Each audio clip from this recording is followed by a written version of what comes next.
ನೀವು ಯಾವತ್ತಾದ್ರೂ ಜೀವಂತ ದೇವರ ಮೂರ್ತಿಯನ್ನ ನೋಡಿದ್ದೀರಾ? ದೇವರು ಎಲ್ಲಾ ಕಡೆ ಇದ್ದಾನೆ. ನಾವು ಮಾಡುವಂತಹ ಯೋಚನೆ, ಆಲೋಚನೆ, ನಾವು ಮಾಡುವಂತಹ ಒಳ್ಳೆ ಕಾರ್ಯದಲ್ಲಿ ದೇವ್ರು ಇದ್ದಾನೆ. ದೇವರನ್ನ ನಾವು ಮೂರ್ತಿ ರೂಪದಲ್ಲಿ ಕಾಣ್ತೀವಿ. ಆ ದೇವ್ರ ಮೂರ್ತಿ ಜೀವಂತವಾಗಿರೋದನ್ನ ನಾವು ಕಂಡಿದ್ದೀವ.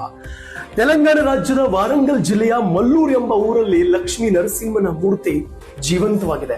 4000 ವರ್ಷಗಳ ಪುರಾತನವಾದಂತಹ ಈ ಮೂರ್ತಿ ಮನುಷ್ಯನ ದೇಹದ ಹಾಗೆ ಮೃದುವಾಗಿದೆ.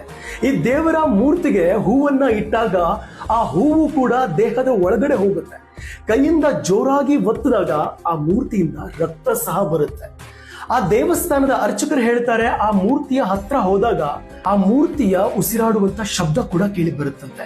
ಅರ್ಚಕರು ಹೇಳುವ ಪ್ರಕಾರ ಆ ಮೂರ್ತಿಯ ಒಂದು ಭಾಗದಿಂದ ನಿತ್ಯವೂ ರಕ್ತ ಬರುತ್ತಂತೆ. ಹಾಗಾಗಿ ಪ್ರತಿನಿತ್ಯ ಆ ಭಾಗದಲ್ಲಿ ಚಂದನದ ಲೇಪನವನ್ನು ಹಚ್ಚಲಾಗುತ್ತೆ. ಸಾಕ್ಷಾತ್ ಲಕ್ಷ್ಮೀ ನರಸಿಂಹ ಅಲ್ಲಿ ನೆಲೆಸಿದ್ದಾನೆ ಅಂತ ಹೇಳಲಾಗುತ್ತೆ. ಇದೆಲ್ಲ ಸುಳ್ಳು ಕಟ್ಟುಕತೆ. ಹಿಂದೂಗಳು ಮೂರ್ಖರು, ಮೂಢರು ಅಂತ ಹೇಳೋರು ಒಂದ್ಸಲ ಹೋಗಿ ದರ್ಶನ ಪಡ್ಕೊಂಡು ಬಂದ್ಬಿಡಿ. ನಮ್ಮ ದೇವಸ್ಥಾನಗಳು ಎಷ್ಟೊಂದು ಅದ್ಭುತ ಶಕ್ತಿಯಿಂದ ಕೂಡಿದೆ ಅಲ್ವಾ? ನೀವು ಕಂಡಂತ ಇಂಥ ಅದ್ಭುತ ದೇವಸ್ಥಾನ ಯಾವ್ದಾದ್ರು ಇದ್ರೆ ಕಮೆಂಟ್ ಬಾಕ್ಸ್ ಅಲ್ಲಿ ಕಮೆಂಟ್ ಮಾಡಿ ತಿಳಿಸಿ.